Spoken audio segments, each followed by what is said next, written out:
Welcome to Light in the Shadow. I'm Dana Kenyon, and it's my aim to encourage, support, and equip women to live life under the shadow of God's wing. On this channel, I'll be bringing you videos of women who are doing just that. I hope their stories will help you find your path in His kingdom. Under His shadow is where we can walk in His protection, receive His provision, and rest in His care. Together, we will be light under the shadow of His wing. Hi, welcome back to Light in the Shadow. Today I get to interview my friend Erin. What a fun interview this is going to be. Just talking with her over the last couple weeks has been a joy to me.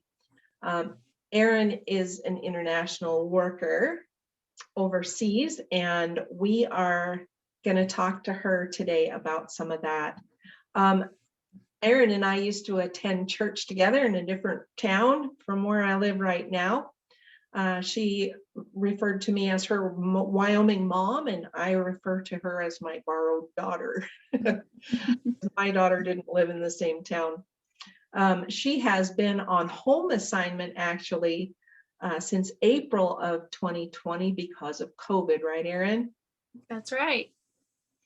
And so that was a little earlier than you were planning, right? When were you supposed to leave?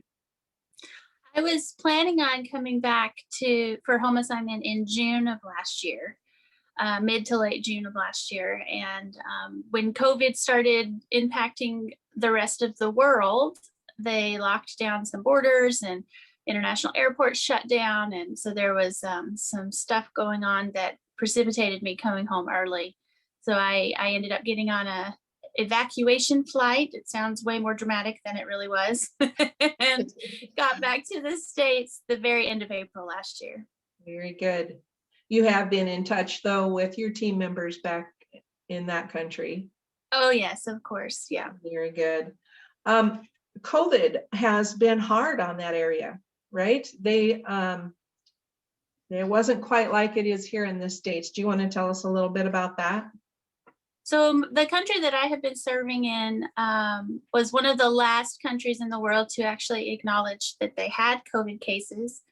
There was kind of different layers that went into that. One of them was that there was a lack of testing. If you'll remember last spring, there was hardly any tests in the whole world. And so they just didn't have any tests. They couldn't tell what they had going on. So we had heard rumors basically like all of last winter of more people having incidences of pneumonia and elderly people even dying from pneumonia. And so then you track that back and you think, okay, that was probably COVID then, right, before they had tests.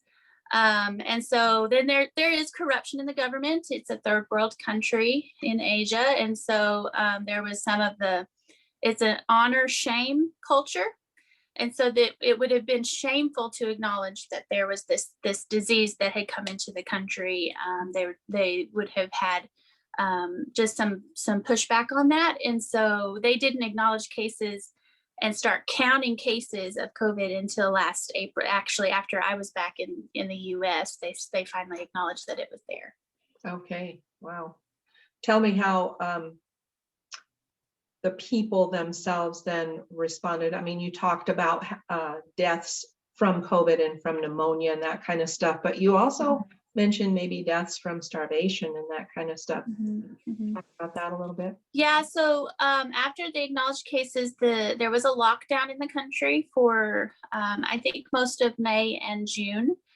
And then basically before the rest of the world was even starting to get semi back to normal, especially the Western world, they were forced to open up a little bit sooner because it is a third world country. And I would say a lockdown to the degree that some places in the US have maintained is a first world privilege. To be able to do virtual work or to have unemployment benefits, to have social services like that is something that you find mostly in the first world. And so in a society like that, if you keep people from working and you keep people locked down to that degree, you end up not having an issue with a virus, but you end up having an issue with people starving to death because people work the day that they go and buy the food that evening to feed their family for dinner. And so it's a very hand to mouth existence. And so you would just end up having much more social issues than a virus. And the virus is bad enough. It did hit. There have been lots of people who have died. It's hard to even know what the real numbers are as far as how many cases or how many deaths can be attributed to the virus. And again, because it is an honor shame culture, a lot of people who got the virus didn't want to acknowledge that that's what it was, because that would have been shameful for their neighbors if they had brought it in or whatever. And so there's a lot of that goes into that too. Okay. You talked a little bit about hope or lack of. So how does that affect the people there? Yeah. So when you have something like this that is such a fearful thing and can bring about death in a country, in a culture where the majority religion is different from Christianity, about 99% of the people are of this different religion. They're not assured of eternity. They're not assured of hope. They're not assured that God even cares. In their minds and in their kind of frame of reference, God is far off and he is holy and he is far removed from us, but he doesn't have much to do with our everyday lives. And so they're not assured of the hope that we have in Jesus. And so without Jesus in the scenario, without a God who steps down from that place and comes after us, how would you have hope? And so there is a degree of grief and just a different element than you see in some Western countries where we do have a hope of eternity. We do have hope in Jesus. And without that, it's a different level of grief. Wow. Yeah, something that you don't really even think about too much on that. Yeah, that's a whole different way of looking at it. Well, Erin, let's step back a little bit into your childhood and talk about some of the ways that God has prepared you for doing what you do right now. Tell me about your childhood. Tell me, you are one of 6 children, right? That's right. I'm the third of 6. I have 3 sisters and 2 brothers. And last count, without anybody having any new babies, I have 15 nieces and nephews. Oh my. So very large, nosy, Southern, everybody's in everybody's business family. So our childhood was not quiet, or it was crazy all the time, pretty much. So you talked about your dad working blue collar, moving around a lot, and you called it nomadic. How did that look as a kid? What was that like? Yeah, so my parents were saved and came to faith in Jesus as adults. They were both married, and I think my sister Dana had been born. My sister Dana. The other sister Dana. The other Dana that I have in my life. And so they came to faith at a little bit of a later, in their early 20s. And I remember my mom talking about when they had come to faith and they had accepted Jesus, feeling like a sponge in church. Like she and my dad would go to church and they would just like be on the edge of their seats, like leaning forward, wanting to know everything and having the Bible open in front of them and just being this sponge that was just absorbing everything about the Lord. And so I think from that time, they were willing to do and go and be of service anywhere in the world. And so that did lend itself to more of a nomadic lifestyle. As children, we moved around a lot. My dad, for basically his whole life since he was a teenager, even had been a welder and involved with construction and house construction and different things. Always really handy with his hands, a jack of all trades, as I like to say. Yeah. And then because of this just new joy and love that they had found in Jesus, he also surrendered himself to the Lord's service. And so he became a minister. He was a pastor until Oh, I was cool. a teenager. Yeah. Nice. So he was bivocational that whole time. So he was basically full time with like construction or welding or whatever kind of job that he could find, and then full time, but also kind of part time at the church. So it was like Yeah. pretty busy people. Yeah. Sounds like it. But we moved around a lot because of that. Yeah, and Okay. because of that, I think I saw my parents, just their eagerness for the Lord and their eagerness to say yes to Him, and then that coupled with this I guess just this faith that He is a good father. They risked a lot when we were young. Okay.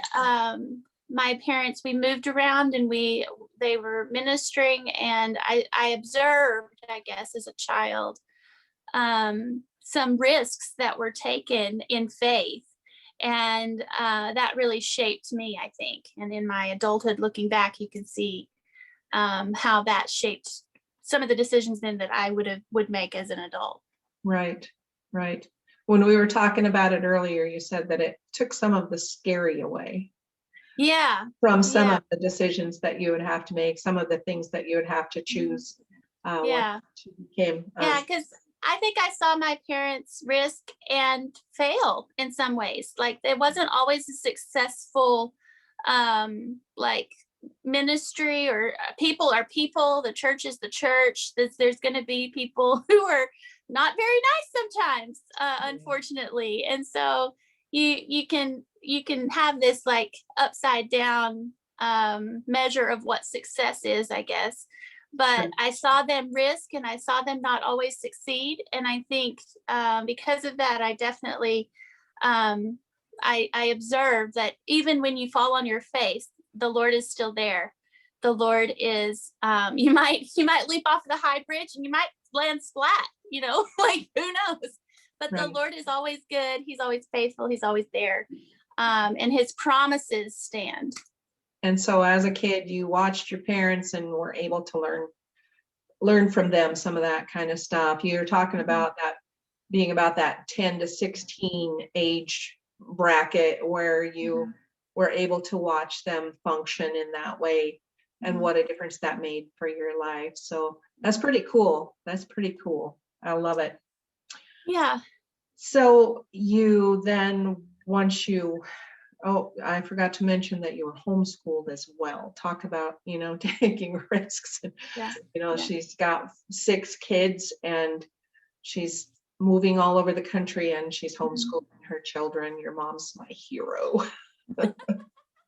Yeah. So my parents, when I was 9, I was almost 10.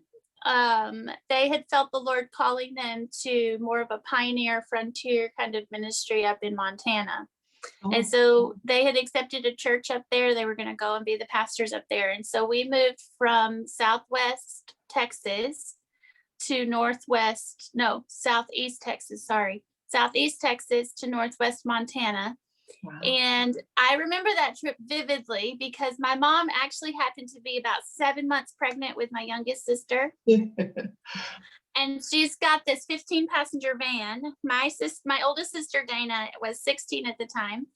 And so she had her driver's license, and so she could drive sometimes. And mom would sit in the passenger seat with her swollen ankles up on the dash. Oh. 7 months pregnant. The rest of us kids in the back of the van, and my dad was driving the big moving truck. Right. And so we moved. If you track it, it's about a 2,000-mile trip. And it took about 5 days to get up there. And yeah.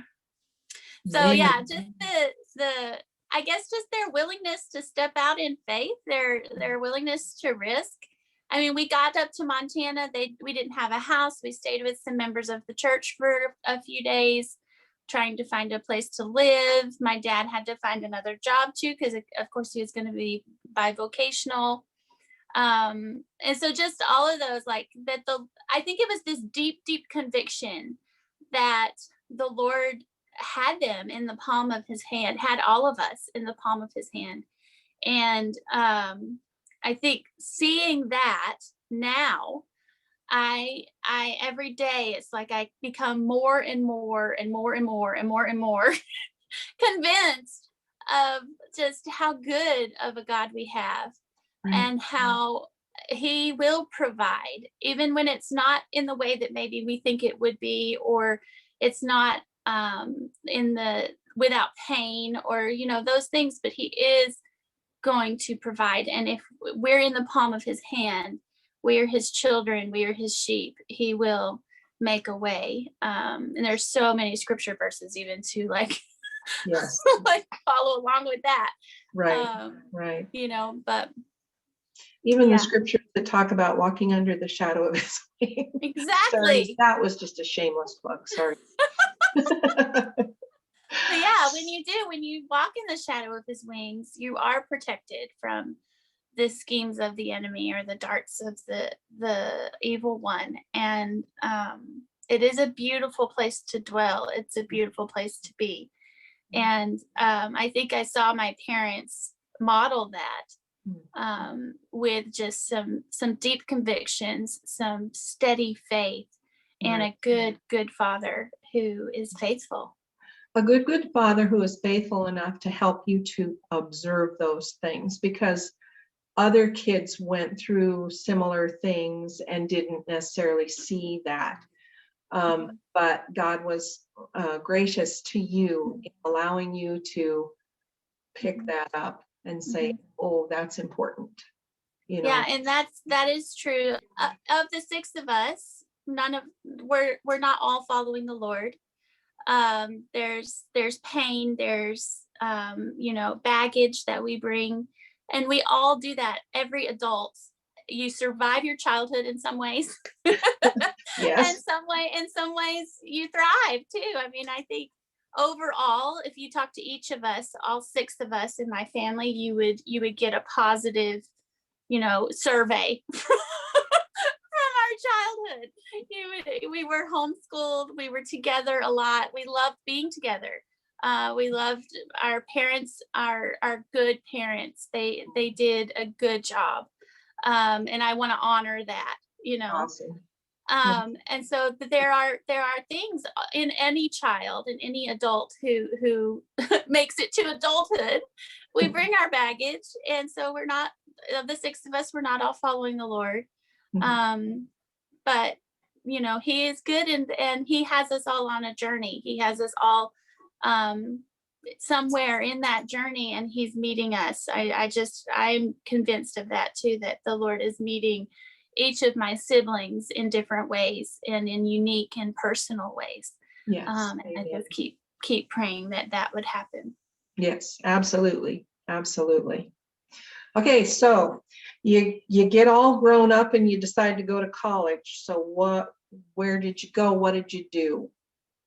Well, so backing up just a little bit, when I was 16, my family moved from Montana back down south, and that was a big wrenching move for me. But in that move, the Lord met me, and when I was 16, he called me into missions. Oh, okay. And so he called me as a teenager into the international work stuff, and I didn't have any details. I didn't know what that was going to mean. So that plays into sort of my late teens and 20s then. So college, I had done a few short-term trips here and there, and I'd even gone overseas for about 6 months, and was thinking that was the way that I wanted to go, but I also didn't know. I don't know. I just didn't have a clear direction as to for ministry or what it was going to look like. So I started school, and I liked to write, and I liked photography, and I liked just reading and literature. And so I ended up getting a degree in journalism. Oh. And graduated from a university here in the South and in Texas. And yeah, went to work as a journalist for a few years. And looking back on that, it might seem like a little bit of like, how does that fit in with what Exactly. you're doing now, Erin? But I think looking back on that time, first of all, I loved it. It was just a joy and a pleasure. And then second of all, the skills that I learned as a journalist and the things that I was able to do, the things that I was able to experience and learn all tie in to what I'm doing now currently.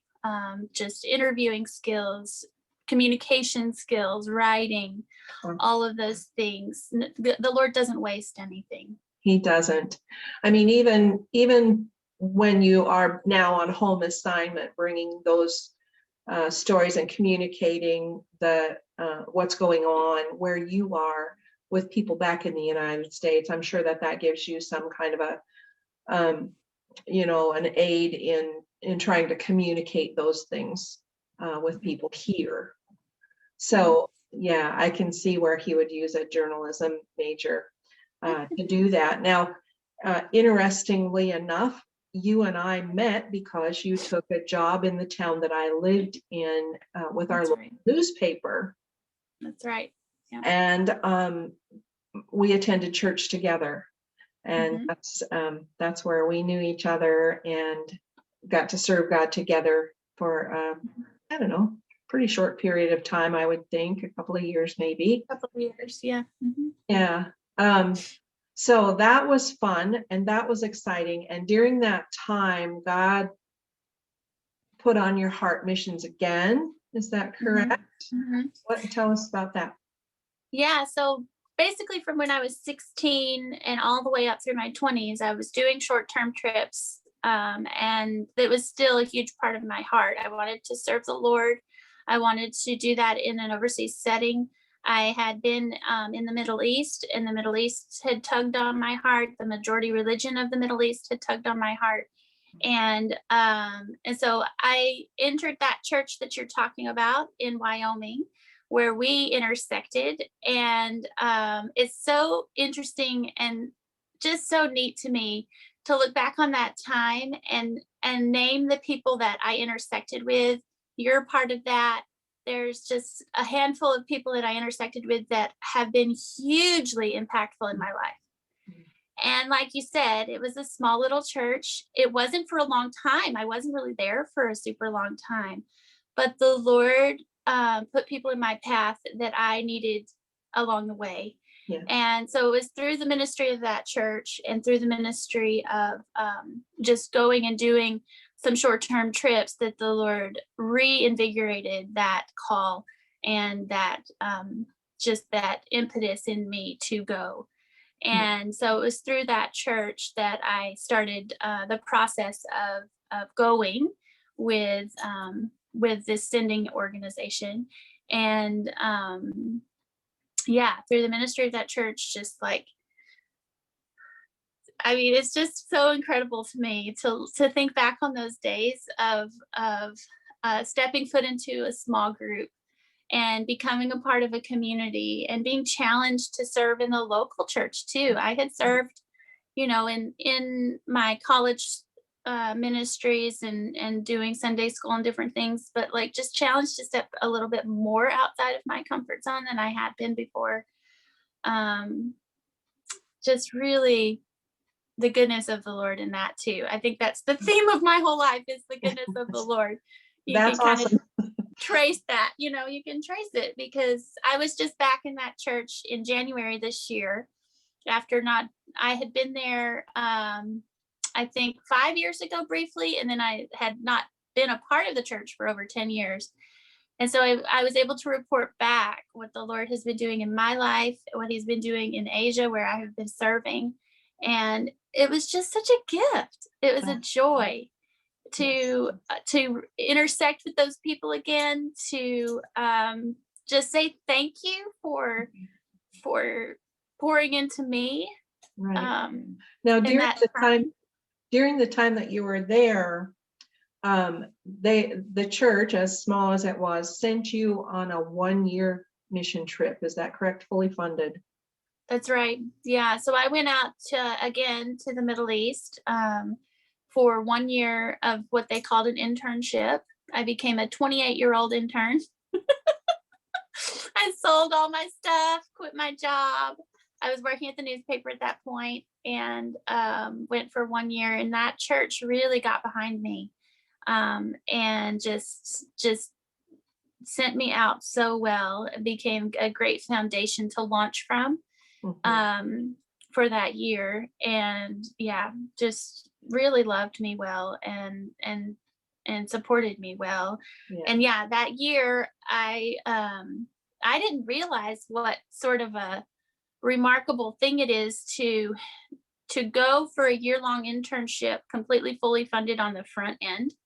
Usually people go and they have like promises or like pledges that people are going to give monthly or whatever in order to be fully funded by the Right. time you're done with the year, right? um, but I got to some of the training that they had me go to that year, and it was made clear that it's not very common for someone to go out fully funded for the entire year. You already have Everything was in the everything. I had it all in the bank, in their bank or whatever, Wow. however you want to call that. And that's not. I was just like, I guess this is what we have to do, Well, that's awesome. That's just awesome. Now, naive when about we it. were talking earlier, you talked about selling your car. Yeah. Tell me about the process of selling your car, because you didn't have a whole lot of belongings at the time, but you had a car. Yeah, so I hadn't accumulated a lot of things, which I'm grateful for, and I still haven't accumulated a lot of things. But at that point, I had a pretty good, decent job, and I had only ever had like the college cars, right? Like just the used, this will work for now kind of a car. And so at that point, having a good job, ended up getting a nicer car. I had a Subaru Forester, Ooh, and I loved that car. And it was the first one that I had chosen, like this was going to be my car. yep. And it was blue, one of my favorite colors. And yeah, so I just loved that car. And so getting to the end of like preparation, fundraising, that was a wrenching kind of like surrender, I think. Oh, I recently was reading too, and I didn't even tell you this before. I was reading some essays about Hudson Taylor's life. So Hudson Taylor was the man in the late 1800s who opened up China for missions. And so he was a man from England, and he started an organization that ended up reaching into the interior of China for the first time. And he tells the story of the Lord asking him to give his last coin ooh, to a woman on the street. And so he knew that he had enough food at home. He was single at the time. He was preparing to go. He was still in England. He knew he had enough food at home to have dinner that night. But after that, he wasn't going to get paid for a few days from his job, and he didn't have any food. But the Lord, he's walking home from work that day, ask him to give his last half crown or whatever it was, a coin, to this woman on the street. And without even arguing, without kind of any interaction with God, he was just like, yeah, here you go. And he had just such faith that the Lord was going to provide. And so I was thinking about that even just this week. I read this essay this week in between our talks. I was like, and so the question of the essay is, what is your coin? What is it the Lord is asking you to give up? Not knowing where this next thing is going to take you, not knowing how he's going to provide in the next day for the meal or whatever. And it was a miracle, of course. And the next morning he wakes up and someone had sent him a letter in the mail with money in it. oh, wow. And so like, okay, like Yeah, anything can happen. But so for me, I think there are several little coins along the way that the Lord has asked, here, Erin, give this up to me and I'm going to provide in a miraculous way. But that car for me, I think, was one of them. That was, oh gosh, when was that? About 11 years ago. And I haven't owned a car since. So, I haven't owned a car since, and that's okay. and I haven't missed it. The Lord has provided in miraculous and amazing ways. And so, yeah. Yeah, I thought that was kind of cute. So, Yeah. okay, so you left the church for a year and went overseas for a year in missions, came back more committed than ever that this is what God had for your life, correct? Yeah, I came back just really sure, and trusting in the Lord that this was what He had for a season of my life, or maybe the rest of my life. I don't know, but all along the way, I feel like He's asked me, "Are you willing to trust me, and will you say yes?" And so it's sort of one of those. I have a really good dad, right? My dad is a good father. Yeah. And he asked me to do something, and I want to do it. I want to say yes because I want to please him and I want to serve him. He's my dad. So how much more so is that Heavenly Father relationship? Like the Heavenly Father asks us to do something, I want it to be an easy and immediate yes. Yeah. It's not always an easy and immediate yes. I mean, I'm human. It's not without some like pushback of like, Lord, are you sure? But I want that to be my response. And so I came back after that year in the Middle East, just convinced and saying yes, like, yes, Lord, whatever. And so that began a crazy journey that is now continuing. It did. It did. You came home, you spent some time at home with your family, and then you began sending out some resumes and that kind of stuff. Now, the sending organization that you were with required some things of you. They said that you needed to be on staff full-time with a church for 2 years before you could be sent out onto the mission field. That's right. Were there other stipulations or? There were. So because my education is in a secular realm, they wanted me to also get some Bible theology education. And then working in a church for at least 2 years was part of that. Going through what is for females basically sort of like an ordination process. I'm not ordained, but I'm what they call consecrated. So there's that process as well. So I sent out cover letters and resumes basically from the West Coast to the East Coast. All over the place. I did strike out some of the states where it's like, you know what, I just kind of don't want to live there. I won't tell you which ones, but okay. Probably a good idea. But I got some responses back saying, thank you for your letter, but we don't have anything for you right now. And so got some rejections. But then there was one place out on the East Coast that the leader there emailed back saying he had a good possibility for me. And so we started that process, and I ended up working at a church in Virginia then for what ended up being 3 years. And so because I was doing the education piece and the consecration piece and then working in that church. And so it was almost exactly 3 years. Okay. Tell me about that church. So that church, when I started the conversations with them over Skype at that point, they were a replant church. So they had been there for a long time in this part of the country. And it had dwindled down to a very small number of people. So there was just a really small group of people. They had a building, they had a great location, but just a really small group of people. So the leadership of that district brought in a new pastor and some new leadership, and it was basically what we would call a replant. So they were replanting this place, this church. And so when I started the conversations with them, it's just another instance of His goodness and faithfulness, because they were saying, because they're a replant, the finances were a little tight, that they could pay me a stipend and get me out there, but that I would more than likely need to be bivocational and have another job outside of that. And I was willing to do that. It sounded really great. The job itself was going to be more of a boots on the ground type of a job, very much about outreach, evangelism, getting out into the community. It's a replant for a church, so they're trying to get new people in, right? And they're trying to just build bridges into the community to be able to serve. And so all of that job description just seemed to fit me really well. I loved that idea.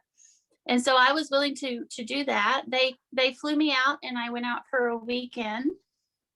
And during the course of that weekend, they were able to basically offer me the job and offer a full-time paid position. Oh, So something in the interim between that Skype and that visit changed. God. And somebody was able to figure out the finances, and so they brought me on full-time paid position, and I moved there that summer and stayed for 3 years. So I feel like it was a miracle. I mean, I feel like it was just the financial blessing and provision of the Lord in ways that were unexpected. I was expecting to go and find another job somewhere, but he just provided, and so he's done that all along the way. Yes, he has. Yeah, I Mhm. can see that he has done that for you. Yeah. So at the end of the 3 years, Mhm. they became your home sending church, That's right. and Mhm. they sent you on to the country that you're in right now. That's right. Yeah. You had to sign a commitment of 4 years to that. Mhm. And Yeah. So so that's. Go ahead. I was just going to say, so this uh, replant of a church that does not have a large congregation Mhm. now is sending you for 4 years Mhm. Yeah. to Yeah. Asia. Yeah. And so tell me about Yeah. that. Well, yeah. So it's just, I keep thinking of the upside down nature of how God works sometimes. Like he's a God who doesn't despise the small things. He Right. doesn't despise the quiet or the under the radar, and he wants to use those small churches. He wants to use the small things Yeah. for his glory and for his Yes. greatness, right? For Absolutely. his name. And so yeah, that church was small. They kind of flirt with, at this point still, they flirt with 90 to 100 people. So Okay. they kind of reach that line, and they sort of kind of come back and forth. Um, but yeah, they became my launching point. They became what I think of sort of as this deep dive off the deep off the high board of diving boards into a 4-year commitment overseas. And they equipped me, they loved me, they encouraged me, and they sent me out really well. They launched me really well. The pastor and his family have become like family to me. They have 3 boys, and the 3 boys are like 3 extra nephews that I can add to my list. As if They're you just, don't have enough. I know, as if I need more to remember. No, but it's a joy to add them to my list and pray for them like I do my own nieces and nephews. And so yeah, that church just became a great foundation. They talk about when you're overseas, you need some good deep roots in your own culture to root you, to remind you of that we're not in this alone, that we're not over there, lone ranger, maverick type of people, but we have a whole crowd of witnesses around us. In Hebrews, it talks about the crowd of witnesses. Yeah. And what a joy that can be to know that there are people cheering me on and lifting my hands and helping to lift my head even when I when I get discouraged or can't. There are people who email and encourage, and so Yes. it's a great, wonderful thing. Yeah. And there were people not just in that church, but all along the way that God had put in your life that, that were praying for you even when you didn't know Absolutely. Yeah. that, and, encouraging you. And I remember seeing some of your updates and that kind of stuff, and just praying for you, and knowing that God was using you in wonderful ways. So, Absolutely. Yeah. okay, so you get to your new country, and there's a team of 5 waiting for you, but you have 2 years of language learning. Yes. So I entered the country with this 4-year commitment, and it was sort of this big deep breath of like what have I just done, Yeah, so 2 years of language study. After about 2 days of being in the country, I moved into a host family. And so that host family, my host mom, who really isn't old enough to be my mom, she's only in her mid to late 40s, but she became my basically foundational language teacher. She doesn't know any English, and I didn't know any of her language. And so we would sit around her table, and she's serving me food, and I would just point at things and ask, like, what is this? What is this? What is this? So she became my comfort zone and someone who I could really relate to. She is of the majority religion there, so she's not a Christian. She has 5 sons, and she's a widow. And Oh, so being in her home was just such a delight and a joy and the whole goal of living with a host family is to be able to learn the culture and have someone who you're a part of their family. It's a part of their culture to host in that way, and they value guests very highly. And so becoming a part of their family to the point where she would tell me if I was dressed inappropriately, or if she oh. thought I should change my shoes, or like different things like that. So she really was a mom. She really was kind of like my mom. That's right. I would come out of my area of the house going out for dinner or something, and she would look me up and down, and I just knew I'm wearing something wrong. Like, what is going on? So that was fun. And then becoming a part of their family with her boys. And even to this day, last spring, when I said goodbye to all of my friends and people there, she was one of the last people that I said goodbye to. I went over to see her, and her sons are always wanting to know how I'm doing and what I'm doing, and coming in and out. And just being a part of a local family was such a delight. So Good. So 2 years of language learning and learning the culture and that kind of stuff. And then you started working with this team of five other. yeah. So about halfway through my 2 years of language learning, I lived with that host family for the first year. And then after the first year, my team that I joined, there were 2 couples and myself, we moved to a different city.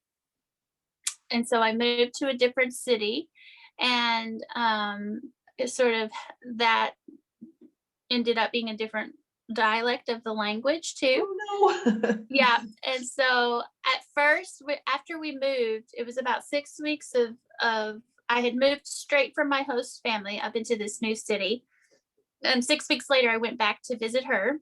And during that 6 weeks, I had gotten so discouraged about language, because everything I was hearing, it's still the same language. It's just, it would be similar to like New York City and the deep, deep South, like just the dialects and sort of the way they say things and some of the accents and different things. It just was so confusing. So I had gotten super discouraged. Well, I went back to visit her after about 6 weeks, and I'm sitting around her table again. And I just had this moment of like, oh, I do still know this language, because I could communicate with her just beautifully. I was just like back in my comfort zone, knowing everything, like being able to really tell stories with her, make jokes, the whole thing. And so that was the harder shift of language than I think I was anticipating. But yeah, so anyway, joined that team. And then after the second year of language learning, so 2 full years with this new dialect and everything, started working with our organization, and we do some community development type stuff. Cool. Yeah. Very cool. Some community development type stuff, you said. So let's see, as the team of 5, you had some very clear purposes. Mm-hmm. You had told me, obviously, evangelism is a big part of that, planting churches and preparing people to send them out, local people. One of the things that you mentioned was that local people will have access to situations that a foreigner would not. And so it's important, and I can see the need for that, to raise up those the local Christians to be able to meet the needs of their of their community. You gave me an analogy back when we were talking before, a bus analogy. So Yeah. tell me about the bus, and then tell me what your final destination is, and some of the stops along. So actually in the country, it's interesting because they have public transportation and they have these like mini buses. Almost, there are a few that are like a minivan, like a soccer van, like a soccer mom's van. And then that you can get on, and they're going in a specific route, and you tell them when you want to stop. And so these mini buses go all over the city and countryside. That's the number one way that people get around. And so I think, like, of that analogy of the bus, if our ultimate end destination, like if we say 25, 30 years from now, we want to see churches being multiplied and planted in the local culture, in the local language, that's our ultimate destination. And so the stops that we make along the way and the places that we're going to, it kind of maybe looks a little windy. It maybe looks a little bit like random, but it all hopefully and prayerfully and with the Lord's faithfulness will get us to that ultimate destination of seeing churches being planted and the kingdom of God come in that country. Nice. And so those are the stops along the way. We spread seeds widely with evangelism. We chunk out seeds like they're candy. And we have many conversations about the blessings that we have received. The reason that I'm in the country, the reason that I get out of bed every morning is because of Jesus. So those conversations can happen really easily. And then we have our organization projects that we're running and doing, and those are stops along the way.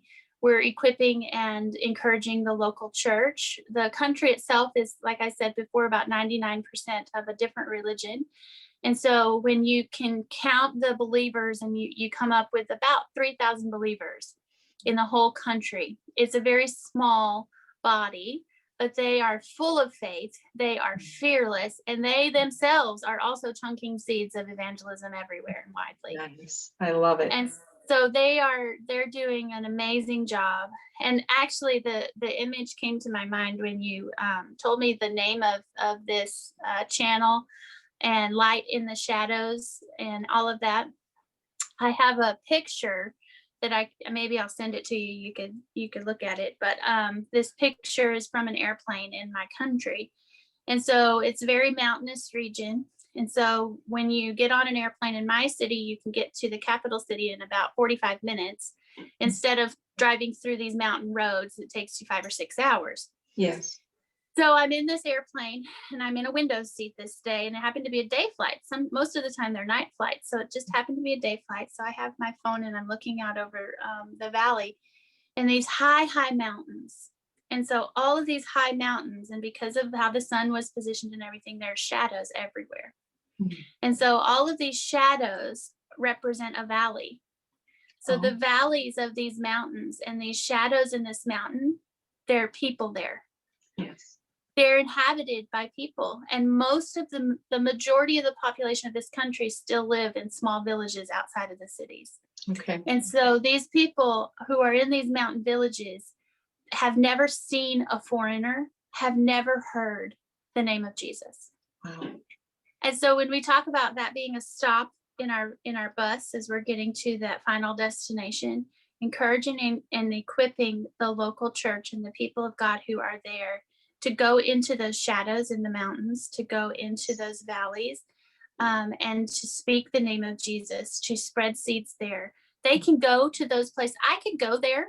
I could be a guest and I could visit there, but I wouldn't have the same standing or the same platform as a local person would have. Right.